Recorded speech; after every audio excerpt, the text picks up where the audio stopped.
Saudara, Menteri Koordinator Bidang Perekonomian Erlangga Hartarto menyebut transportasi umum menjadi salah satu sumber penularan COVID-19. Erlangga pun meminta agar kebijakan yang mengatur pergerakan transportasi umum semasa PSBB dievaluasi kembali.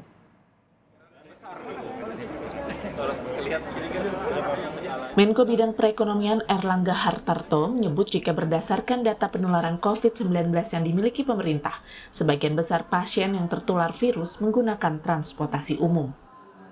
Hal ini kemudian memicu klaster penularan COVID-19 baru di perkantoran dan industri. Pemerintah pusat sudah mendorong untuk operasi justisi dengan kepolisian dan TNI untuk mendisiplinkan masyarakat.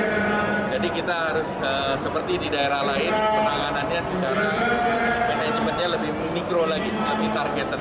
Dan di berbagai tempat salah satu penyebab adalah transportasi umum. Kita tahu di klaster industri misalnya yang kritis adalah pada saat karyawan pulang pergi dari kantor. Di klaster perkantoran juga saat karyawan pulang pergi dari kantor. Jadi itulah yang harus di-tackle. Erlangga menyebut telah menyampaikan kepada Pemprov DKI agar kegiatan perkantoran di DKI Jakarta menerapkan sistem 50% bekerja di rumah dan 50% bekerja di kantor saat PSBB total diberlakukan kembali. Pemerintah juga meminta Pemprov DKI mengevaluasi sejumlah kebijakan pembatasan transportasi pribadi seperti ganjil genap. Tim Liputan Kompas TV. Saya terhubung bersama Syafruhan Sinungan, Ketua Organisasi Angkutan Darat Organda DKI Jakarta dan anggota DPRD DKI Jakarta fraksi PDI Perjuangan Hardianto Kenneth. Pak Kenneth, Pak Syafruhan, selamat sore dengan Riko. Selamat sore Pak Riko.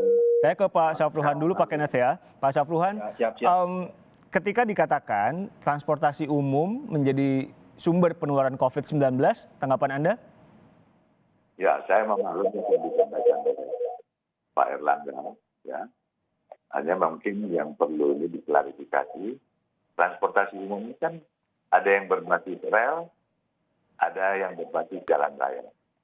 Kalau berbasis rel kan kereta api, ya, komuter, atau jenis yang lain.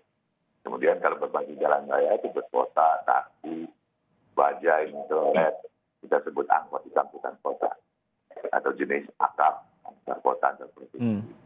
Nah itu, saya pikir, kalau ini menyangkut yang berbasis jalan raya, khususnya anggota Organda, pasti kami dari Organda dan Dinas Perhubungan serta Dinas Kesehatan DKI sudah sibuk mau mengisolasi anggota atau awak kendaraan kami dari kasus terpaparnya COVID-19. Nah sampai sekarang kami belum menerima laporan itu.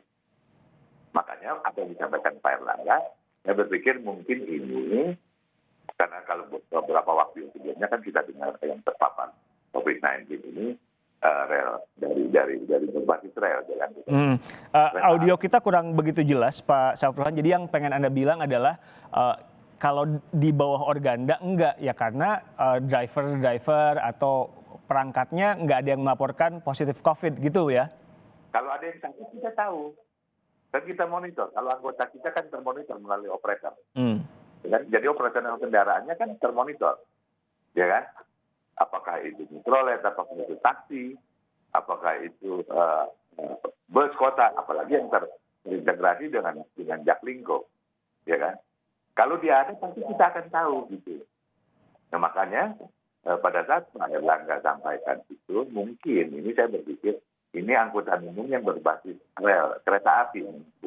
Karena kita tahu beberapa waktu yang lalu, penumpang-penumpang yang dari Bogor itu kan sudah sempat terjadi media terpapar COVID-19. Walaupun kalau bus kan bisa juga dari penumpang ke penumpang, karena banyak Pak.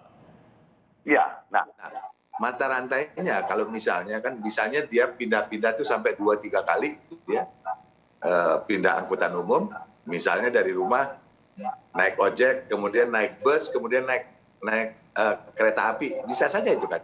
Nah, tetapi di kita awak kendaraan kita nggak ada yang terpapar, gitu. Ya, jadi sehingga kita nggak bisa monitor. Nah, untuk mengisolir mereka itu kita nggak dapat, belum dapat laporannya itu, belum ada laporan. Pak Ken, kalau Anda apa yang Anda pikirkan, apa yang Anda amati atau temukan justru? Ya, saya berapa kali kebetulan saya ngetes ya, Mas, untuk naik kendaraan umum. Saya melihat di beberapa kendaraan umum berupa busway atau angkot ya, angkot yang terintegrasi dengan Jaklingko itu kurang sosialisasi. Jadi menurut Pak Saf tadi, statement Pak Saf ini saya senang sih, bahwasannya belum ada personil dari transportasi Organda. dari Organda itu yang terpapar COVID. Ya, Saya senang. Maksud saya gini Pak Saf, ya. dengan segala hormat, kalau boleh saya saran, kita tidak perlu mencari kesalahan atau debat kusir. Boleh nggak? Saya menyarankan bahwasannya untuk kedepannya mesti digalakan tuh Pak, poster-poster. Buktinya di bakso itu masih banyak Pak, iklan-iklan poster gitu loh Pak. Iya, iya. Oh, kalau untuk saat sekarang pada saat pandemi ini, saya rasa itu udah nggak penting lagi. Coba ditempel poster-poster himbauan supaya masyarakat pada saat naik bakso itu dia sadar, oh saya nggak pakai masker, saya pakai. Terus pakai hand sanitizer. Saya berapa kali naik bakso ya Pak, tapi saya lihat tuh belum ada brosur-brosur atau poster-poster untuk himbauan-himbauan. Semua masih berupa iklan. Kalau kayak luar negeri Pak, bakso yang berjalan tuh Pak, dia ada iklannya Pak, tempel di badan bakso itu Pak. Ya, beware of virus COVID-19. Tolong Pak, maksudnya kalau memang mungkin sekarang ini belum ada, saya juga berharap ke depannya dari Organda janganlah sampai ada yang terpapar, kan gitu Pak ya. Betul. Ya, Pak Ya, Saf, maksudnya- kalau sekarang sejauh ini gimana Pak? Oke, kalau misalkan Transjakarta mungkin bisa lebih terkontrol. Tapi kalau misalnya angkot, bajai, dan lain-lain yang kapasitasnya kecil, kalau dikurangin kapasitasnya nanti mereka kan juga bisa marah. Sejauh ini gimana sekarang? Ya, di beberapa media saya pernah sampaikan, Kalau yang angkutan kota yang terintegrasi dengan Transjakarta atau kita lebih kenal Jaklingko, ini kita lebih aman monitoringnya. Yang saya khawatir itu justru bajai. Bajai Ya. kalau kita lihat, Ya, saya sendiri ke lapangan, ini cek Bajai ya, bahwa Bajai ini kadang-kadang tidak menerapkan social distancing, gitu. Betul. Nah ini menjadi persoalan. Kenapa? Karena kesadaran masyarakat kita juga rendah, gitu. Di samping awal kesadarannya rendah masalah social distancing, masyarakat penggunanya juga rendah. Nah ini yang mesti kita saling mengingatkan. Kan kita tidak mau. Saya berharap dari sisi transportasi umum, kita mendukung program pemerintah dalam rangka memutus mata rantai COVID-19 corona. Ya. Jadi karena transportasi umum ini bisa menjadi klaster yang sangat berbahaya kalau benar-benar masyarakatnya baik awak angkutan umum maupun pengguna tidak disiplin. Gitu. Ya, Pak Ken, kalau Anda melihatnya ketika ada klaster transportasi umum ini, masalahnya ada di kesadarannya seperti yang Pak Saf bilang atau pengkondisiannya? Begini Mas Riko, kalau boleh saya terus terang, pengalaman saya turun ke lapangan untuk ketemu dengan masyarakat ya. Masalahnya cuma satu, masyarakat Indonesia, terutama Jakarta, mereka masih belum percaya bahwasannya ada COVID-19 ini. Itu yang berbahaya. Iya. Satu. Nah, mereka berpikir bahwasan ini adalah rekayasa atau permainan pemerintah. Itu berbahaya sekali. Tapi udahlah, kita jangan menyalahkan masyarakat. Kita sebagai pemerintah, saya sebagai anggota DPRD, bagian dari pemerintah DKI, kita harus mengayomi masyarakat. Ya, jadi apa yang belum dilakukan? Anda sebagai wakil rakyat apa yang akan Anda dorong? Iya, terutama kan topik kita malam sore ini kan mengenai Ya, transportasi umum sebagai Ya. sumber. Ya, maksud saya tadi saran-saran saya terhadap Pak Saf itu coba minta tolong Pak Saf ke depannya digalakan. Fungsi TNI Polri itu mesti dipakai secara maksimal, Pak. Karena pada saat masyarakat menunggu busway datang atau apa, berapa kali saya melihat petugasnya kurang tegas, Pak. Masih dibiarkan untuk bertumpuk lah, numpuk bahasa anak mudanya ul-ulan gitu loh, Pak. Oke. Ul-ulan gitu. Jadi Ya, karena banyak juga penumpangnya kan. Karena Iya, mereka bekerja, tidak dibatasi juga betul. kantornya. Maksud saya, udahlah, kita jangan bicara untung. Kita nggak stop aja udah alhamdulillah, Pak. minimal bisa berjalan, Ya. usaha transportasi ini bisa berjalan, tapi tolong agak dibatasi. Mau Oke. nggak sih kita selesai, Pak, dari pandemi COVID-19 ini, Pak? Kalau Pak. kita masih bermain-main seperti ini, Pak, mau 2-3 tahun lagi pun nggak akan selesai, Pak. Nah, Pak Selain Kenneth, vaksinnya nah belum pertanyaan saya ketemu. tadi adalah berarti kalau berharap masyarakat patuh kan agak susah juga. Pengkondisiannya, Sosialisasi Ya, berupa jadi- brosur-brosur di stasiun, Anda pikir itu cukup? terminal-terminal, terus himbauan-himbauan dari petugas TNI Polri, hand sanitizer mesti disiapkan di sana. Kedua, terus kalau bisa disemprot dengan disinfektan. Karena kan kayak bakso dia megang-megang itu, Pak, handle pintu itu kan Ya. yang megang banyak orang. Nggak tahu tangannya bersih apa kotor. Tiba-tiba orang kita latah. Hidungnya gatal, dia buka masker, dia pegang hidung. Nah, udah kena dah, kayak gitu. Ya. Maksud saya, dari pihak Organda dan dari pihak pengusaha juga mesti sensitif lah mengenai hal ini.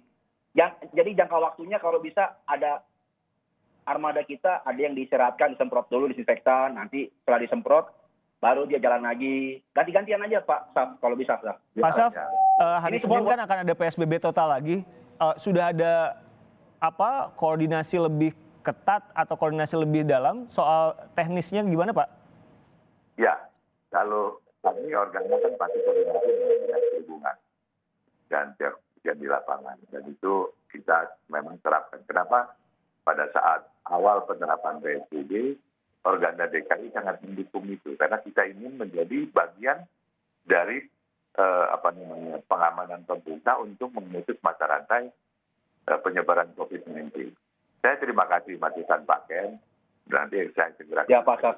rekan dan termasuk dengan Dinas Perhubungan supaya di seluruh armada kita akan tempel brosur-brosur mengenai bahayanya COVID-19 buat masyarakat, buat kita semua lagi. Berarti kita mengharapkan ini tanggung jawab moral kita semua. Jadi kalau kita bicara di transportasi umum, baik awak angkutan umum maupun masyarakat pengguna angkutan umum harus bersama-sama punya tanggung jawab moral yang tinggi untuk saling menegur kalau terjadi pelanggaran terhadap protokol kesehatan. Ya, Pak Saf, Gitu. untuk hari Senin besok saat PSBB kembali diperketat, sudah ada koordinasi dengan Pemprov, sudah ada detailnya apa yang boleh, apa yang tidak, harus begini, harus begitu sudah? Saya pikir kalau PSBB ini diterapkan sama seperti PSBB yang pertama. Oke. Ya kan, jadi nggak ada perubahan. Yang kami harapkan cuma satu sebenarnya. Kan dulu sempat diterapkan SIKM, surat izin keluar masuk Jakarta. Nah ini yang mungkin kita harapkan gubernur tidak terapkan. Gitu. Ya, karena kalau diterapkan begitu, itu akan mengganggu di sektor transportasi yang lain, terutama bus akap. Bus akap itu antar provinsi, karena masyarakat misalnya kalau ada kejadian-kejadian yang sangat mendesak, masyarakat yang ke Jakarta atau di luar Jakarta, itu memerlukan surat izin itu kurang lebih 2 hari. Sementara misalnya ada urusan pagi, sore dia mesti sampai di tempat gitu. Nah ini yang timbulkan masalah. Makanya kami berharap SIKM-nya tidak diberlakukan. PSBB-nya oke. Ya. Oke, terakhir buat Pak Saf, Ya. Oke, mari kita bicara lebih teknis lagi. Jadi nanti mungkin ada yang lupa juga PSBB awal seperti apa. Kayak misalkan angkot nih Pak, angkot yang biasanya 64, kalau saya salah, tolong koreksi, jadi berapa? Bajai jadi seperti apa? Atau bus bus kota jadi berapa persen? Gimana Pak? Semuanya kapasitasnya 50%. Oke. Ya kan, 50%. Nah, satu contoh, misalnya mikrolet kapasitas untuk 10 orang. Itu maksimal 5 orang. Kalau bus misalnya kapasitas 50 orang. Maksimal, idealnya sih sebenarnya sekitar 20. Karena itu yang ketemu masalah social distancing, 20 sampai 22 orang. Ada pembatasan jamnya juga nggak Pak? Kita ngikutin aturan juga itu kan. Kalau misalnya jam operasional sampai jam, katakanlah jam 10 ya jam 10. Oke.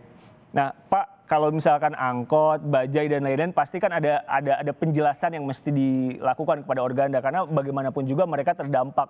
Kalau misalkan dari 10 jadi 5, tentu pemasukannya berkurang. Apa yang Anda jelaskan ke mereka? Saya sudah sampaikan, ini kan pengusaha angkutan umum ini dampak dari pandemi corona ini kan sudah terpuruk. Bahkan pada saat awal itu beroperasinya berdampak sampai 90%. Ya.